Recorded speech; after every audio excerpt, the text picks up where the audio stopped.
తెల్లారే లేసి రెడీ అయ్యి ఉదయానికల్లా కోనసీమ అందాలు చూస్తూ కొబ్బరి చెట్ల మధ్యలో బస్సులో ప్రయాణిస్తుంటే ఆ ఫీలే మామూలుగా లేదు. చూసారా కొబ్బరి చెట్ల మధ్యలో ఎన్ని బస్సులు ఉన్నాయో. మేమైతే కనుక విజయవాడ నుంచి వాడపల్లి ప్రతి శనివారం స్పెషల్ బస్సులు ఉంటే తెల్లారుజాము 2:30 నుంచి 6 లోపు ఉంటే ఆ బస్సుకి అయితే వచ్చేస్తాం. జెంట్స్కి అయితే 255 రూపీస్, లేడీస్కి అయితే పండగే ఫ్రీ అనమాట. ఇదే మేము వచ్చిన బస్సు. ఆధార్ కార్డు అయితే తప్పనిసరిగా తీసుకెళ్ళండి. ఈ జనాలు చూసారా ప్రదక్షిణ చేసేవాళ్ళు అనమాట. మనం ప్రదక్షిణ చేసేవాళ్ళు మధ్యలో నుంచి ఉంటే వాళ్ళే చేపించేస్తారు మనతో. ఇది 50 రూపాయలు దర్శనం క్యూ లైన్లు అనమాట. ఇక్కడ కూడా జనాలు కిక్కిరిసిపోయారు. నాకైతే షాక్ మీద షాక్ ఉందన్నమాట. ఏంటా ఈ జనాలు అనుకున్నాం. ఇది కూడా ప్రదక్షిణ చేస్తున్నారు అనమాట.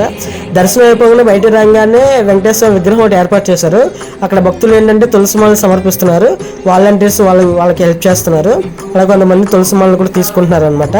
ఆ పక్కనే గోశాల లాంటిది ఏర్పాటు చేశారు. అందరూ కూడా గోవుగా ఆహారం పెడుతూ దండం పెట్టుకుంటున్నారు. ఆలయం చూసారా బంగారు వర్ణంతో మెరిసిపోతుంది. ఈయన విమాన వెంకటేశ్వర అనుకుంటే చాలా స్పెషల్గా ఉంది. చూడండి జనాలు ఎంతమంది ఉన్నారు. మేమైతే సెల్ఫీ తీసుకున్నాం. ఫుల్ వీడియో కావాలంటే ఫుల్ వీడియో అని కామెంట్ చేయండి, నేను చేస్తాను వీడియో.